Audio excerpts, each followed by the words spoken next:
Tang नाम का ये आदमी अपने कुछ साथियों के साथ एक औरत को बचाने के लिए एक ऐसे हॉस्पिटल में आया था जहां पर गांव के लोगों को पकड़कर उनके ऊपर ऐसे खतरनाक एक्सपेरिमेंट करे जाते थे जिससे वो जानलेवा और खूंखार ऐसे मॉन्स्टर बन जाएं जो कि आगे चलकर जापान को दुनिया का सबसे ताकतवर देश बनने में मदद करें। लेकिन टैंग और उसकी पसंदीदा लड़की चायोक और टैंग का दोस्त जुन, इन तीनों को ही जापानी सोल्जर के द्वारा फिलहाल के लिए पकड़ लिया गया था और उन तीनों में से किसी के भी अभी वहां पर से भाग पाने की कोई भी उम्मीद नहीं थी। अब वैसे ये इस कहानी का सेकंड पार्ट है और इसका फर्स्ट पार्ट मैं ऑलरेडी एक्सप्लेन करके अपने चैनल पर डाल चुका हूँ, जिसका लिंक आपको हर बार की तरह पिन कमेंट या फिर डिस्क्रिप्शन में मिल जाएगा। खैर फिलहाल के लिए टैंग और उसके दोनों साथियों को जेल के अंदर डाल दिया गया था और वहीं दूसरी तरफ फिलहाल के लिए कीडो जाकर उन सभी मरे हुए सोल्जर्स की लाशों को देखता है जिनको अभी थोड़ी देर पहले उस मॉन्स्टर ने आजाद होने के बाद बहुत ही बेरहमी के साथ खत्म कर दिया था। तब उनकी ऐसी हालत देखने के बाद कीडो सबसे पहले तो उनकी डेड बॉडीज को साफ करने के लिए बोलता है, जिसके तुरंत बाद ही वो अपने रूम में जाकर अपनी डायरी में कुछ चीजों को लिखने लग गया था और उसके अकॉर्डिंग ये मॉन्स्टर उनकी सोच से काफी ज्यादा समझदार थी, जिसने खुद से ही दिमाग लगाकर लिफ्ट तक को चलाना सीख लिया था और फिलहाल के लिए 1 या 2 घंटे बीत जाने के बावजूद भी वो लिफ्ट में ही अपनी जान बचाने के लिए छुपी हुई थी। क्या वहीं अब तक टैंग और साथी चायो को लगातार इंटेरोगेट करा जा रहा था, मगर जानबूझकर वो अपने प्लान के बारे में कुछ भी नहीं बता रहे होते। उस समय पर टैंग के पास एक सोल्जर आकर उससे कहता है कि अगर वो इस जगह पर से बाहर निकलना चाहता है तो टैंग को उस सोल्जर को काफी सारे पैसे, एक घर और साथ ही एक दुकान खरीद के देनी पड़ेगी। इवन पहले के टाइम पर भी वो सोल्जर टैंग की जान एक बार बचा चुका था क्योंकि उसने टैंग को सायामोटो के कमरे में ही नोटिस कर लिया था और उसके बावजूद भी पैसों के लालच में वो अपने साथियों को वहां पर से बाहर की तरफ ले गया था। अब वैसे कहीं ना कहीं टैंग तो इस काम को करने के लिए तैयार हो गया था, मगर उससे पहले वो म्योंगजा और साथ ही इस हॉस्पिटल में चल रहे सारे के सारे एक्सपेरिमेंट के बारे में डिटेल में जानना चाहता था। लेकिन फिलहाल के लिए वो सोल्जर उसे इस बारे में कुछ भी न बताकर वापस से जेल में डाल देता है। खैर अब इसके अगले दिन तक सुबह सुबह टैंग की मैनेजर और उसके असिस्टेंट को टैंग की बहुत ज्यादा परवाह होने लग गई थी और वहीं दूसरी तरफ अब तक जुन के पिता को भी एक डॉक्टर की मदद से जुन की हरकतों के बारे में पता चल गया था। अब इस बात की वजह से वो जुन के ऊपर काफी ज्यादा नाराज होते हैं क्योंकि पैसे की कमी ना होने की वजह से उन्हें जापानी सोल्जर की वजह से ज्यादा खतरा नहीं था, पर उसके बावजूद भी एक तो जुन क्रांतिकारियों का साथ दे रहा था और दूसरा अब तक उसे जापानी सोल्जर के द्वारा पकड़ भी लिया गया था। वहीं कुछ जापानी सोल्जर जुन को भी टॉर्चर करते हुए उसके साथ भी लगातार इंटेरोगेशन कर रहे होते हैं, जहां पर जल्दी ही एक लेफ्टिनेंट ने आकर उसके सामने एक पेपर और साथ ही एक पेन रख दिया था जिसके ऊपर जुन को उन सभी लोगों के नाम लिखने थे जिनके साथ वो इस हॉस्पिटल में दाखिल हुआ था और अब अगर वो इस काम को नहीं करता तो वो लेफ्टिनेंट अपने साथियों के साथ मिलकर जुन को जान से मार देता और ऐसा उन्होंने पहले भी काफी सारे लोगों के साथ करा ही हुआ था। इवन जुन के सामने काफी सारे जार भी मौजूद थे जिनमें काफी सारे लोगों के कटे हुए सर होते हैं और उनमें से ही एक सर जिन के भाई का भी था। तब उसको देखने के बाद जुन बहुत ज्यादा डर जाता है, इसीलिए अब वो रोते हुए टैंग और उसके बाकी साथियों का नाम पेपर पर लिखने लग जाता है क्योंकि जुन तो उन्हीं लोगों के साथ हॉस्पिटल में दाखिल हुआ था। खैर इधर कोरिया के कुछ कैदी टैंग को अपने जेल में देखकर काफी ज्यादा शौक थे क्योंकि टैंग के पास काफी सारा पैसा था और ऐसे में जापानी सोल्जर जबरदस्ती तो उसे यहाँ पर लाकर कैद नहीं कर सकते थे। तो टैंग वहां पर उन्हें अपने सारे दुखड़े बता देता है, पर उतने में ही वहां पर वो सोल्जर आ गया था जो कि टैंग से ज्यादा पैसे लेना चाहता था। दरअसल टैंग ने उसके साथ बातचीत करके पहले ही काफी सारी चीजों को शॉर्ट कर लिया था, जिसकी वजह से उस सोल्जर ने उसकी मैनेजर तक को उसकी खबर पहुंचा दी होती है और साथ ही उसने जानबूझकर अभी टैंग की जेल का लॉक भी खोल दिया था। वहीं चायो को भी अभी काफी सारे सोल्जर मिलकर बहुत ही बुरी तरह से टॉर्चर कर रहे थे, जिस दौरान वो उसके मन को तोड़ने के लिए पूरी तरह से उसके कपड़े तक फाड़ देते हैं और अभी उनमें से एक सोल्जर चायो की बात से गुस्सा होकर उसे जान से मारने भी वाला था, मगर तभी अचानक से कीडो वहां पर आकर उस सोल्जर को टोक देता है और कुछ सोचते हुए कीडो को अपने साथ अपने ऑफिस में ले जाकर उसके वहां पर आने की असली वजह पूछने लगता है, जिस पर चायो को उसे अपनी माँ के बारे में तुरंत बताने लग गई थी। तब उसकी माँ का नाम सुनने के बाद तो कीडो के पूरी तरह से होश ही उड़ जाते हैं क्योंकि असल में अब वो इस बात को समझ गया था कि जिस औरत को कुछ समय पहले उन्होंने राक्षस में तब्दील करा है वही असल में चायोक की माँ थी। हालांकि वो इस बारे में अभी चायोक को ना बताकर उससे उस फीलिंग के बारे में पूछता है जो कि चायोक को उस मॉन्स्टर को देख कर आई थी, जिस पर चायोक का तो साफ कहना था कि उस मॉन्स्टर को देखने के बाद तो उसे बहुत ज्यादा गुस्सा आया था और फिलहाल वो इंसानियत को बचाने के लिए उस मॉन्स्टर के साथ साथ यहाँ पर मौजूद सभी सोल्जर्स को खत्म कर देना चाहती थी। खैर अभी कीडो इस बात पर ज्यादा रिएक्ट ना करते हुए चायोक को एक कप में कुछ मिलाकर देता है, जो चीज चायोक ने नहीं देखी थी, मगर भूख और प्यास के कारण वो तुरंत ही उस कप में मौजूद चीज को पीने लग गई थी। खैर अब इसके तुरंत बाद कीडो ने अपने साथियों से चायोक को उसी सेल में डालने के लिए बोल दिया था जिसमें पहले उसने चायोक की माँ को बंद करा हुआ था, लेकिन चायोक को अभी इन सब चीजों के बारे में कोई भी आइडिया नहीं होता। और अब जैसा कि टैंक भी फ्री हो गया था, इसीलिए वो खुद भी चायोक के ऊपर नजर रखते हुए धीरे धीरे करके उस सेल के पास पहुंच जाता है जिसमें अभी फिलहाल के लिए चायोक को बंद करा जाने वाला था। और उस दौरान किस्मत से उन सभी सोल्जर के अंदर सैम भी मौजूद होता है जिसने चायोक के सेल में जाने से पहले चुपके से उसे एक डैगर दे दिया था।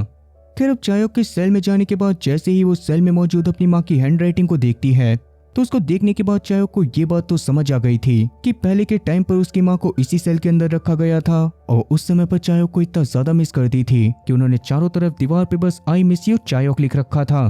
ये देखने के बाद चायोक बहुत ज्यादा रोने लग जाती है और उतने में ही टैंक भी बाहर मौजूद सभी सोल्जर को जैसे तैसे खत्म करने के बाद चायोक के सेल के अंदर आकर उसे फ्री करवा देता है। अब ऐसे टैंक और साथ ही चायोक के पास इस हॉस्पिटल से भागने का पूरा मौका था, पर उसके बावजूद भी चायोक अभी यहाँ से भागने से मना कर देती है क्योंकि उसके हिसाब से उसकी माँ इस हॉस्पिटल के अंदर जिंदा भी हो सकती थी और वो किसी भी हालत में अपनी माँ को ढूंढना चाहती थी। इसीलिए वो तुरंत ही पास में मौजूद एक सोल्जर की गन को उठाकर सीधा कीडो के ऑफिस की तरफ बढ़ने लगती है क्योंकि अब अपने प्लान के अकॉर्डिंग वो सीधा कीडो को ही गन पॉइंट पर लेकर अपनी माँ के बारे में जानने वाली थी। तब शुरुआत में तो टैंग उससे ऐसा करने से मना कर रहा था क्योंकि फिलहाल के लिए वैसे ही चारों तरफ जापानी सोल्जर फैले हुए थे और साथ ही अभी इस हॉस्पिटल में मॉन्स्टर का भी खतरा था,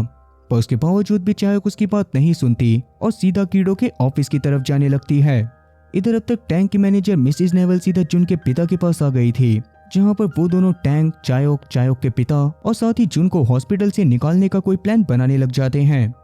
खैर अब जैसा कि टैंक का सेल खुल जाने की वजह से वहां पर मौजूद और भी काफी सारे कैदी आजाद हो गए थे, इसीलिए वो सारे के सारे लोग भी चुपके से बाहर भागने की कोशिश करने लगते हैं, मगर उस समय पर ही काफी सारे सोल्जर उन्हें देखने के बाद उनके ऊपर अंधाधुंध फायर करने लग जाते हैं। उस दौरान वैसे तो काफी सारे कैदी मारे गए थे, मगर तभी किस्मत से वहां पर टैंक आकर उन सभी कैदियों को थोड़ा सा आगे जाने को बोलता है और एक एक करके वहां पर मौजूद लगभग सभी सोल्जर को शूट करके खत्म कर देता है।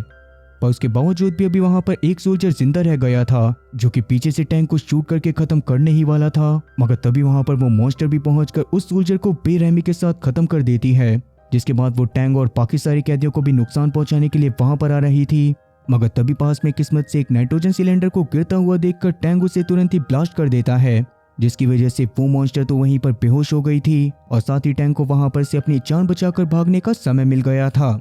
वहीं अब तक चायोक ने कीडो के पास जाकर उसे गन पॉइंट पर ले लिया था, जहां पर फाइनली कीडो उसके सामने रिवील कर देता है कि असल में वो मॉन्स्टर कोई और नहीं बल्कि चायोक की माँ है। ये बात सुनने के बाद चायोक को तो इस बात पर पहले भरोसा ही नहीं होता, मगर बाद में वो गुस्से में कीडो के पैर के ऊपर हमला करके उसकी गन उसके ऊपर ही तान देती है और उसे जल्दी से जल्दी उस मॉन्स्टर को सही करने के तरीके के बारे में पूछने लगती है। अब जैसा कि कीडो को भी इस तरीके के बारे में कुछ भी नहीं पता था, इसीलिए वो तो चायोक का मजाक बनाने लग गया था, मगर तब चायोक उसे गन पॉइंट पर लेते हुए पास में मौजूद एक दूसरे सोल्जर की यूनिफॉर्म को उससे छीनती है और कीडो को गन पॉइंट पर लेकर अपने साथ बाहर की तरफ लेकर जाने लगती है। वहीं दूसरी तरफ जुन के फादर अभी के लिए सीधा इशिकावा के पास आ गए थे, जहां पर वो इशिकावा से हॉस्पिटल में जाकर जुन की मदद करने के लिए बोलते हैं, जिस पर पहले तो इशिकावा मना कर देता है क्योंकि वो हॉस्पिटल उसके एरिया के अंदर नहीं आता था। पर अभी के लिए जैसे ही उसे ये बात पता चलती है कि असल में जुन वहां पर टैंक के साथ म्योंगजा को बचाने के लिए गया था, तो इशिकावा खुद भी हॉस्पिटल में जाने का डिसाइड करता है।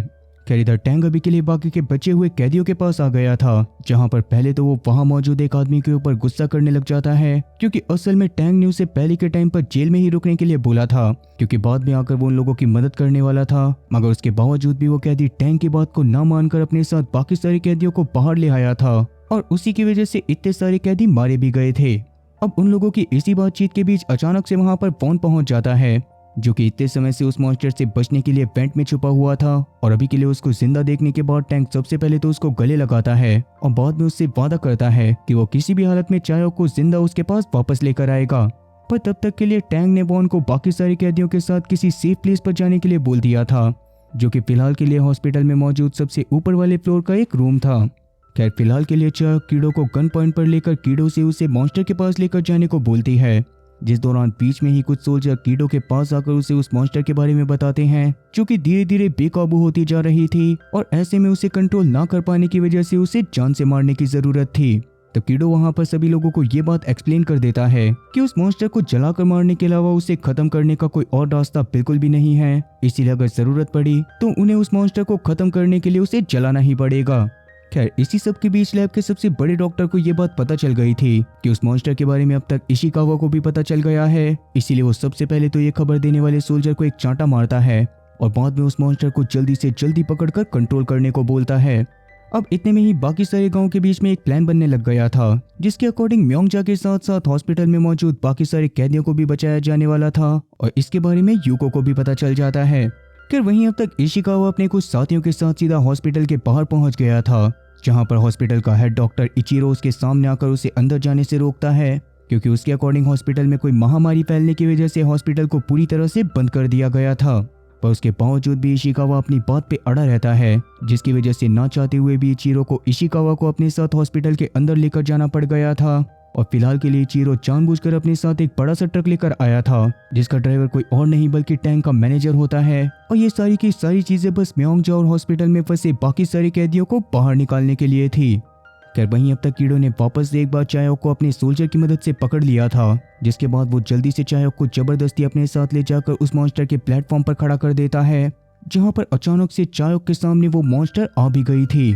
तब वो चायोक के ऊपर हमला करके उसे खत्म भी करने वाली होती है, मगर उससे पहले ही चायोक उसे माँ कहकर बुलाती है। और अभी के लिए चायोक की आवाज सुनने के बाद वो मॉन्स्टर अचानक से रुक गई थी। ये देखने के बाद तो कीड़ो समेत बाकी सारे सोल्जर भी पूरी तरह से शॉक हो जाते हैं, मगर फिलहाल के लिए वो मॉन्स्टर चायोक को बस लगातार देखे जा रही थी, जो देखने के बाद मॉन्स्टर को गुस्सा दिलाने के लिए वहां मौजूद सोल्जर उसके ऊपर अंधाधुंध फायर भी करने लग गए थे। अब क्योंकि उस समय पर काफी सारी गोलियां चायोक की भी लग सकती थी, इसीलिए चायोक की मां चायोक को बचाने के लिए अपने बड़े से शरीर को उन सभी गोलियों के सामने कर देती है और किसी तरह से चायोक की जंजीरों को तोड़कर चायोक को साइड में फेंक देती है। इसके बाद कीड़ो के ऑर्डर पर काफी सारे सोल्जर नाइट्रोजन डाइऑक्साइड के सिलेंडर ले जाकर उस मॉन्स्टर को बेहोश करके एक बार वापस से पकड़ लेते हैं, जो देखने के बाद फिलहाल के लिए चायोक को बहुत ज्यादा बुरा लग रहा था और अभी के लिए वो अपनी माँ की मदद भी करने के लिए जाना चाहती थी। मगर तभी पीछे से टैंग आकर उसे ऐसा करने से रोकता है और फिलहाल के लिए उससे सारी सच्चाई जानने के बाद उसे साइड में ले जाता है। तो साइड में जाने के बाद चायोक ने उसे रोते हुए बता दिया था कि असल में वो मॉन्स्टर उसकी माँ ही है। और ये बात जानने के बाद तो टैंग के पैरों तले जमीन खिसक गई थी। खैर अभी जैसा कि सिचुएशन को पूरी तरह से सही करने के लिए टैंग के पास प्रॉपर रिसोर्सेज नहीं होते, इसीलिए वो जैसे तैसे चायोक को वहां पर से ले जाता है। और वहीं जैसा कि अब तक जुन ने भी अपने बाकी सारे साथियों का नाम उस पेपर पर लिख दिया था, इसीलिए वहां पर एक सोल्जर आने के बाद उन नामों को पढ़कर तुरंत ही अपने बाकी सारे साथियों के साथ टैंग और चायोक को ढूंढने लग जाता है। खैर अभी के लिए टैंग भी जैसे तैसे चायोक के साथ उस रूम में आ गया था, जहां पर वॉन बाकी सारे कैदियों के साथ छुपा होता है। और अब थोड़ी ही देर में वहां पर सैम के साथ वो सोल्जर भी म्योंगजा को लेकर पहुंच गया था, जिसने पहले के टाइम पर टैंग से पैसे के बदले में उसकी मदद करने की बात करी थी। अब अभी तक इन लोगों को भी इशिकावा के प्लान के बारे में सब कुछ पता चल गया होता है, इसीलिए टैंक जल्दी से जल्दी अपने साथ मौजूद सभी लोगों के साथ इशिकावा के ट्रक के पास जाने का डिसाइड करता है, ताकि टैंक का असिस्टेंट उन्हें वहां पर से जैसे तैसे निकाल सके। पर जैसा कि अभी के टाइम पर बाकी सारे सोल्जर भी कैदियों और साथ ही टैंक को ढूंढ रहे थे, इसलिए उनके पास ये काम करने के लिए सिर्फ 10 मिनट का ही समय होता है। और अब अगर 10 मिनट के अंदर अंदर सभी लोग किसी तरह से उस ट्रक के पास नहीं पहुंचते, तो टैंक का असिस्टेंट ट्रक में मौजूद कुछ लोगों को भी लेकर वहां पर से निकल जाता।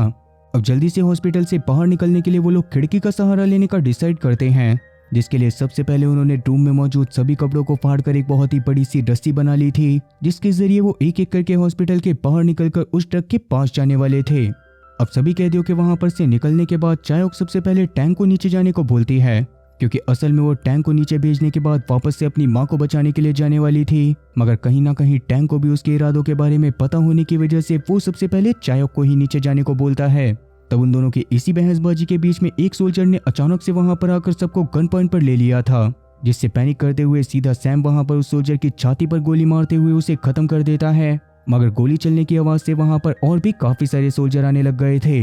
ये देखकर टैंक तुरंत ही वॉन चायोक और सैम के साथ भागता हुआ पहाड़ की तरफ जाता है और फ्लोर के बीच में जाने के बाद वो लोग बड़े बड़े फर्नीचर से वहां पर एक बैरियर बना देते हैं, ताकि उसके पीछे से छुपकर वो लोग सामने आने वाले सोल्जर के ऊपर फायर कर सकें। उस समय पर टैंक ने बाकी सारे लोगों को वहां पर से जाने के लिए बोल दिया था, क्योंकि अब वो अकेले वहां पर रहकर ही उन सभी सोल्जर का सामना करने वाला था। और अभी के लिए चायोक, वॉन और सैम के उसके साथ रुकने पर उन तीनों की जान को भी खतरा हो सकता था। मगर अभी उन तीनों के वहां से निकलने से पहले ही वहां पर बहुत सारे सोल्जर आकर सभी पर फायर करना चालू कर देते हैं, जो देखने के बाद सैम और साथ ही टैंक भी उनके ऊपर गोलियां चलाने लग गए थे। मगर उस समय पर सैम की एक गोली लग जाने की वजह से उसकी मौके पर ही मौत हो जाती है। ये देखने के बाद चायोक और टैंक बहुत ही बुरी तरह से टूट गए थे, क्योंकि असल में सैम की मां ने टैंक के पास बहुत समय पहले अपनी एक सिलाई मशीन भिजवाकर उसे सैम को ढूंढने के लिए बोला था, और अभी भी वो सिलाई मशीन टैंक के स्टोर रूम में ही रखी हुई थी। खैर अभी तक वॉन भी जैसे तैसे उस बहन के पास पहुंच गया होता है, जिसके बारे में एक आदमी आकर जैसे तैसे चायोक और टैंक को बताता है और तब टैंक जैसे तैसे चायोक को समझाते हुए उसे वहां से भेजने के लिए मना लेता है। जबकि अभी के लिए वो ऊपर ही रुककर उन सभी सोल्जर का सामना करने वाला था ताकि चायोक को वहां पर से भागने का समय मिल जाए, और चायोक को ना चाहते हुए भी टैंक के इस फैसले पर मानना पड़ गया था। अब चायोक के नीचे जाने पर जैसे ही टैंक को टैंक के ना आने के बारे में पता चलता है तो वो बहुत ज्यादा इमोशनल हो जाता है, मगर फिलहाल के लिए उसे बाकी सारे लोगों की भी जान बचानी थी। इसीलिए वो भारी मन के साथ टैंक के ही ऑर्डर को फॉलो करते हुए बाकी सभी लोगों को हॉस्पिटल से बाहर निकाल लेता है, और फिर म्योंगजा को इशिकावा के आदमी और जुन को उसके पिता के पास छोड़ने के बाद वो बाकी सारे कैदियों को जंगल के रास्ते से किसी सेफ प्लेस पर लेकर जाने लगता है। वहीं इशिकावा भी इचिरो से बात करते हुए उस हॉस्पिटल के बारे में सारी सच्चाई जानना चाहता था, मगर इचिरो को इस बारे में रिवील करने की कोई भी परमिशन नहीं थी, और इस बारे में जानने के लिए इशिकावा को अपनी बीवी यूको से बात करने की जरूरत थी। पर जैसा कि उन दोनों के रिलेशन सिर्फ नाम के बने हुए थे, इसीलिए इशिकावा भी वहां पर से निकल जाता है, और वहीं दूसरी तरफ टैंक अभी भी लगातार जापानी सोल्जर से लड़ाई करता जा रहा था। उस दौरान वो काफी सारे सोल्जर को जान से मारने के बाद अपनी जान बचाने के लिए वेंटिलेशन चैम्बर में घुस जाता है, जिस दौरान बहुत सारे सोल्जर वेंटिलेशन चैम्बर में घुस के उसके ऊपर गोलियां चलाने लग गए थे। मगर फिलहाल के लिए टैंक अपनी जान बचाने के लिए वेंटिलेशन चैम्बर से ही एक दूसरे कमरे में कूद जाता है, जहां पर हजारों इंसानों के कंकाल पड़े हुए थे। असल में वो सारे के सारे लोग वही कैदी थे जिनके ऊपर गयोंगसंग हॉस्पिटल में एक्सपेरिमेंट करके उन्हें मॉन्स्टर बनाने का ट्राई करा गया था, मगर वो सारे एक्सपेरिमेंट फेल हो चुके थे। वहीं दूसरी तरफ इशिकावा भी हॉस्पिटल से निकलकर म्योंगजा से मिलते हुए बहुत ज्यादा खुश होता है, पर जैसा कि वो इस खबर को बाहर नहीं लाना चाहता था, इसीलिए उसने अगले ही पल अपने कुछ साथियों को ऑर्डर दे दिया था कि वो टैंक के असिस्टेंट के ट्रक के पीछे जाकर उसमें मौजूद सभी कैदियों को खत्म कर दें। अब कहीं ना कहीं टैंक और साथी नेवल को भी इस बारे में पहले से पता होता है, इसीलिए उन्होंने शहर में मौजूद एक बार के ओनर एड्रियाना से बात करके रखी हुई थी। इसलिए सभी लोगों को बचाने के प्लान के अकॉर्डिंग एड्रियाना अपने काफी सारे तांगे वालों को जानबूझकर इशिकावा के आदमियों की गाड़ी के बीच में भेज देती है, और फिर जैसे तैसे सभी कैदियों की जान बचाने के बाद टैंक के असिस्टेंट ने उन्हें एंजॉय करने के लिए एड्रियाना के बार में ही छोड़ दिया था। फिर इसके थोड़ी देर बाद बार से निकलकर वो सभी लोग मिसिस नेवल से जाकर मिलते हैं, जहां पर मिसिस नेवल ने उन्हें जल्दी से जल्दी गांव को छोड़कर किसी और सेफ प्लेस पर जाने के लिए बोल दिया था, क्योंकि यहाँ रहने पर जापानी सोल्जर उन्हें वापस से जैसे तैसे पकड़ ही लेते। अब एड्रियाना भी अपने मुल्क के लोगों की इतनी ज्यादा मदद करने के बाद बहुत ज्यादा खुश थी, इसीलिए वो छूटे गए कुछ लोगों के साथ वहां पर पार्टी करने लग जाती है। मगर इतने में ही वहां पर इशिकावा के काफी सारे आदमी आकर उन सभी कैदियों को पकड़कर वापस से अपने साथ ले जाते हैं।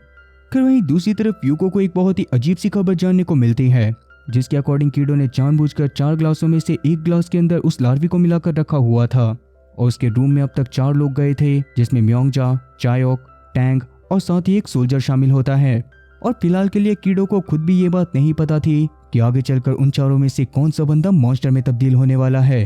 ये बात सुनने के बाद यूको बहुत ज्यादा गुस्से में सीधा इचिरो को अपने पास बुलाती है, जहां पर उसे फटकारते हुए सीधा उससे जॉब को छोड़ने के लिए बोलने लग गई थी। मगर तब इचिरो उसको थोड़ा सा शांत करवाने के लिए सीधा अपने पास मौजूद मॉन्स्टर की ड्राइंग्स दिखाता है, और इस एक्सपेरिमेंट को थोड़ा सा सफल होता हुआ देखकर यूको थोड़ा सा शांत हो गई थी, और अब वो खुद जल्दी से जल्दी हॉस्पिटल में जाकर उस मॉन्स्टर को अपनी आंखों से देखना चाहती थी। खैर अभी तक उस कंकाल वाले कमरे में टैंक को भी होश आ गया होता है, क्योंकि जैसे तैसे घायल हालत में वहां पर से बाहर निकलने के बाद आगे की तरफ बढ़ने लगता है, और अभी के लिए वो जहां जहां पर भी हाथ रख रहा था वहां पर दीवार पे काला निशान बनता जा रहा था।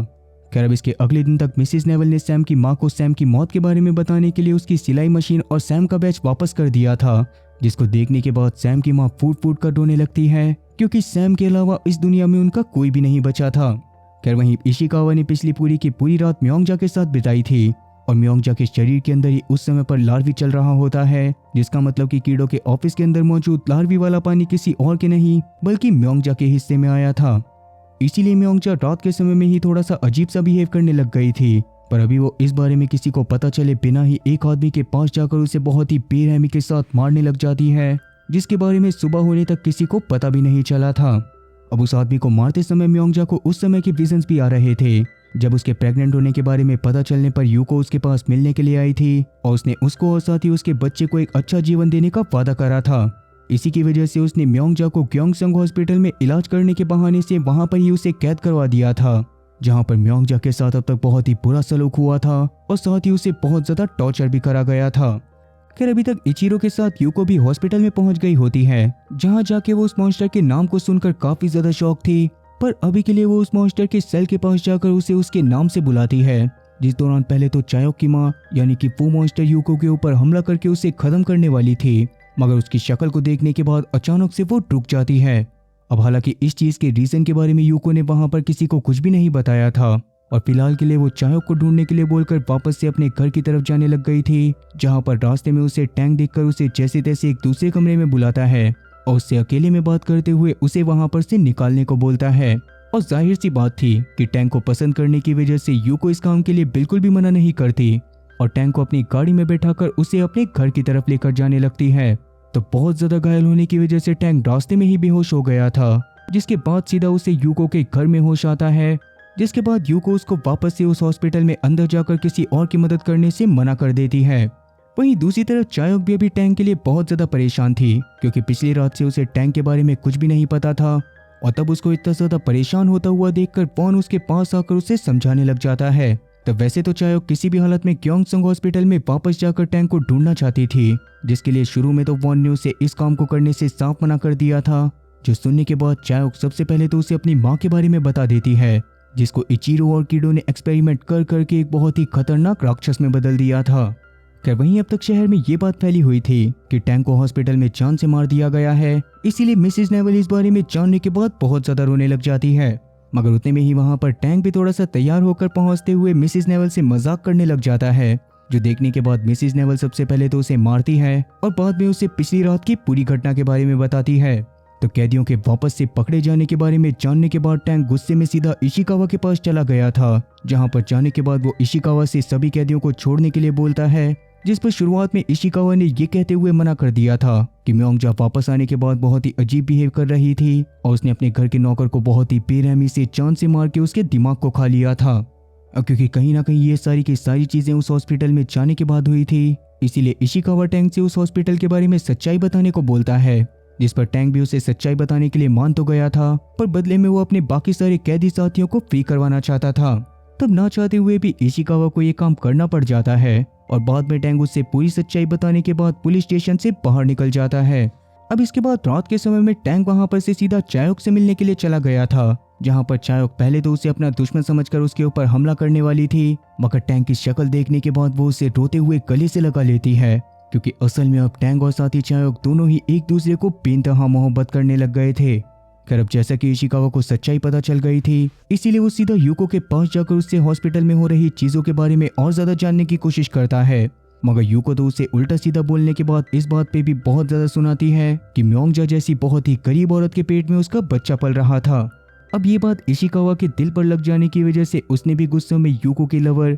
यानी कि टैंक के चायोक के साथ चल रहे रिलेशन के बारे में यूको को बता दिया था, जिसके बारे में सुनने के बाद यूको को वैसे तो बहुत ज्यादा गुस्सा आता है, मगर फिलहाल के लिए वो कीड़ो से मिलने के लिए वापस से क्योंगसंग हॉस्पिटल में चली जाती है। वहीं दूसरी तरफ टैंक के पीछे इशिकावा ने अपने एक आदमी को भी लगाया हुआ था, जिसके टैंक के पीछा करने के दौरान अचानक से उस सोल्जर के ऊपर म्योंगजा ने हमला कर दिया था, जो कि उसे बेरहमी के साथ खत्म कर देती है। तब उस सोल्जर के द्वारा चलाई गई गोली की आवाज सुनकर टैंक और साथी चायोक भी उस तरफ आने लग गए थे, जिस दौरान वो काफी सारे सोल्जर को खून से सनी म्योंगजा का पीछा करते हुए देखते हैं और तभी जंगल के रास्ते में म्योंगजा के सामने इशिकावा भी आ जाता है। तब कहीं ना कहीं इशिकावा को भी ये बात समझ आ गई थी कि अब म्योंगजा को वापस से सही करने का कोई भी रास्ता नहीं है, इसीलिए उसने म्योंगजा के मुंह पर उससे ब्रेकअप कर लिया था। लेकिन तब म्योंगजा को ये बात बिल्कुल भी पसंद नहीं आती और वो सीधा इशिकावा के ऊपर हमला करके उसे बहुत ही बुरी तरह से घायल कर देती है, जिसके बाद वहां पर मौजूद सोल्जर म्योंगजा के ऊपर अंधाधुंध गोलियां चलाने के बाद उसे एक पिंजरे में कैद कर लेते हैं। इसके बाद काफी सारे लोगों ने जैसे तैसे इशिकावा को भी हॉस्पिटल में पहुंचा दिया था, जहां पर डॉक्टर लगातार उसकी जान बचाने की कोशिश कर रहे थे, मगर तभी इचिरो के पास यूको कॉल करके उसे इशिकावा को जहर का इंजेक्शन देकर खत्म करने के लिए बोल देती है। तब इचिरो ने भी बिल्कुल ऐसा ही कर दिया था, जिसकी वजह से अब इशिकावा की भी मौत हो गई थी। खैर इसके बाद यूको अपने घर में बैठकर म्योंगजा और उसकी माँ की एक फोटो को देखने लग गई थी, जिसको देखने के बाद वो थोड़ा सा इमोशनल हो जाती है और तभी कीडो उसके पास आकर उसे मॉन्स्टर के अंदर इमोशन होने के बारे में बताता है, जिसकी वजह से उसने चायोक के उसके सामने होने पर न केवल उसकी रक्षा करी थी, बल्कि उसे बाकी सारे सोल्जर की तरह जान से भी नहीं मारा था। तब ये बात सुनने के बाद तो यूको जल्दी से जल्दी चायोक को उस मॉन्स्टर के सामने लेकर जाने को बोलती है, क्योंकि किसी न किसी तरह से वो उस मॉन्स्टर से चायोक को खत्म करवाना चाहती थी, जिससे आगे चलकर यूको को टैंक को पटाना एक बार वापस से आसान हो जाए।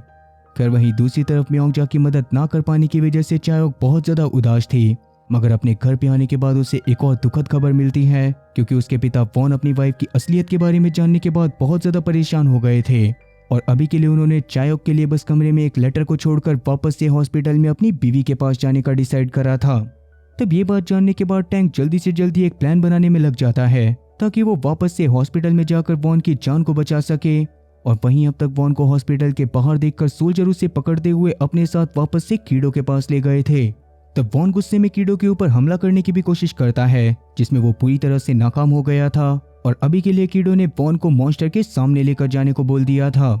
वहीं जैसा कि टैंक ने चायोक से वॉन को बचाने का वादा करा था, तो उससे पहले वो चायोक को अपने साथ अपने बेशकीमती खजाने के बीच में ले जाकर एक सुंदर सा ब्रेसलेट गिफ्ट करता है और उसे किस करने के बाद मिसेस नेवल के साथ एक प्लान बनाते हुए पहाड़ की तरफ निकल जाता है। तब वो सबसे पहले सीधा यूको के पास जाकर उससे मदद मांगने की कोशिश कर रहा था, मगर यूको के अकॉर्डिंग वो चायोक और उसकी फैमिली की कोई भी मदद नहीं करना चाहती थी, क्योंकि यूको की जवानी के समय में चायोक की मां ने यूको के प्यार को छीन लिया था। और अभी के टाइम पर जब यूको को धीरे धीरे टैंक से प्यार होने लगा था, तो चायोक खुद ही आकर उसके प्यार को छीन के ले गई।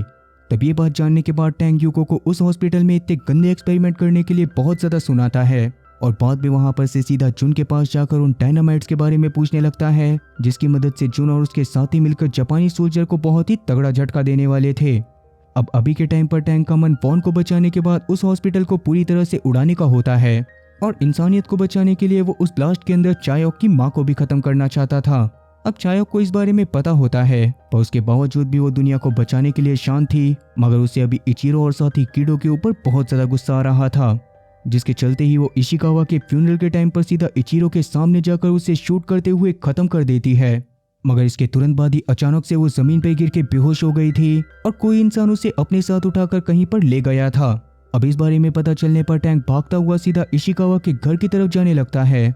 मगर वहां पर जाने के बाद उसे बस अचानक से चायोक के गायब होने के बारे में पता चलता है। अब वैसे तो वहां पर बहुत सारे पुलिस ऑफिसर भी मौजूद थे, जिसमें से एक पुलिस ऑफिसर ने किस्मत से टैंक का साथ देते हुए उसे बता दिया था कि यूका ने ही गुस्से में आकर चायोक को वापस से पकड़वा कर फिर से क्योंगसोंग हॉस्पिटल में पहुंचवा दिया है। इवन अभी के टाइम पर टैंक के घर के ऊपर भी सीधी सीधी पुलिस वालों की रेड पड़ गई थी, जिस दौरान टैंक का सबसे छोटे वाला साथी बहुत ज्यादा डर की वजह से पुलिस वालों को टैंक की सारी इन्फॉर्मेशन के बारे में बता देता है और साथ ही तब तक वहां पर टैंक का असिस्टेंट और साथी मिसेस नेवल भी पहुंच गई थी। खैर वहीं दूसरी तरफ जैसा कि कीड़ों ने वॉन को जेल में बंद करवा के रखा हुआ था, तो वहां पर जैसे ही कुछ सोल्जर वॉन को लेने के लिए आते हैं, तो वॉन वहां मौजूद सोल्जर को पीटते हुए वहां पर से भागने की कोशिश करता है, मगर इस कोशिश में वो बहुत ही बुरी तरह से नाकाम हो गया था। खैर वहीं दूसरी तरफ टैंक अभी के लिए सीधा यूको के पास जाकर उसे उल्टा सीधा बोलने लग जाता है, जहाँ पर पहले तो यूको उससे चायोक को बोलकर उसके साथ जीवन बिताने को बोलती है, मगर टैंक तो अब सिर्फ चायोक से प्यार करता था। ये बात जानने के बाद यूको को अभी बहुत ज्यादा बुरा लगता है, इसीलिए वो वापस से टैंक को तोड़ने के लिए उसे बताने लग जाती है कि किस तरह से उसके आसपास में मौजूद सारे के सारे लोग भी उसे बहुत बुरी तरह से धोखा दे रहे थे, जिसमें से उसके सबसे छोटे वाले साथी ने तो उसके बारे में सब कुछ बता दिया था और उसके बाद थोड़ा सा टॉर्चर करने पर उसके असिस्टेंट ने भी उसके बारे में बहुत सारी चीजें बता दी। और रही बात मिसेस नेवल की, तो मिसेस नेवल ने टैंक के बचपन के समय में बस अपनी जान बचाने के लिए टैंक की मां की लोकेशन के बारे में जापानी सोल्जर को बता दिया था, जिसके बाद टैंक की मां जापानी सोल्जर के हाथों मारी गई थी। अब ये बात जानने के बाद वैसे तो टैंक को बहुत ज्यादा बुरा लगा था, पर कहीं ना कहीं उसे इन सब चीजों के बारे में पहले से पता होता है और इवन अभी के लिए वो अपने साथियों से बिल्कुल भी नाराज नहीं था, क्योंकि ये सारी की सारी चीजें बस उन लोगों ने अपनी जान बचाने के लिए करी थी और अगर टैंक उनकी जगह पर होता तो शायद वो भी यही करता। यही सारी चीजें बोलते हुए वो यूको के चेहरे पर एक बहुत ही करारा जवाब देकर वापस से मिसेस नेवल के पास आ जाता है, जहाँ पर मिसेस नेवल उसे रोता हुआ देखकर खुद भी रोते हुए उससे माफी मांगने लग गई थी, मगर टैंक जैसे तैसे उसे भरोसा दिला देता है कि अभी भी उसे मिसेस नेवल और अपने बाकी दोनों साथियों के ऊपर पूरी तरह से भरोसा है। इवन टैंक के पास अभी चायोक और पॉन को बचाने का भी एक रास्ता था, जिसके लिए वो सबसे पहले तो मिसेस नेवल को अपनी पॉन शॉप की चाबी देकर उसमें मौजूद सभी चीजों को सुबह तक बेचने के लिए बोलता है और बाद में जिनके पास जाकर उससे आखिरी बार मिलते हुए उसके सारे डायनामाइट लेकर सीधा हॉस्पिटल की तरफ जाने लग जाता है। तब उसने हॉस्पिटल के बाहर मौजूद सैनिकों का ध्यान भटकाने के लिए बाहर एक बुग्गी को छोड़ दिया था, जिसको देखने के लिए जैसे ही सोल्जर वहां पर आते हैं वैसे ही दीवार को टाप कर टैंक किसी तरह से हॉस्पिटल के अंदर घुस जाता है। तब उन सोल्जर के भी बुग्गी के पास आते ही वो बुग्गी बहुत ही बुरी तरह से ब्लास्ट कर गई थी, जिससे कहीं ना कहीं पूरे के पूरे हॉस्पिटल में भगदड़ मच जाती है और सभी सोल्जर ब्लास्ट के रीजन के बारे में जानने में लग जाते हैं। खैर वहीं हॉस्पिटल के अंदर आकर टैंक वेंटिलेशन चैम्बर के रास्ते से आगे बढ़ रहा था, जहां पर अचानक से वॉन को अपने सामने देखकर डरते हुए वो उनके ऊपर गन पॉइंट कर देता है। और यही सेम रिएक्शन वॉन का भी था, मगर दोनों ही एक दूसरे की शक्ल को देखने के बाद रुक गए थे। तब टैंक वहां पर उसे अपने प्लान के बारे में बताता है कि वो किस तरह से चायोक और वॉन को वहां पर से निकालने के बाद हॉस्पिटल में बॉम्ब प्लांट करते हुए हॉस्पिटल को ही पूरी तरह से उड़ा देना चाहता है, जिसके बारे में जानने के बाद अब वॉन भी उसकी मदद करने वाला था। पर जैसा कि उन सबका वहां पर से बचकर निकलना बहुत ज्यादा मुश्किल था, इसीलिए वॉन वहां पर खुद को अपनी बीवी के साथ ही सैक्रिफाइस करने का डिसाइड करता है और टैंक से चायोक को बचाकर किसी तरह से वहां पर से निकल जाने को कहता है।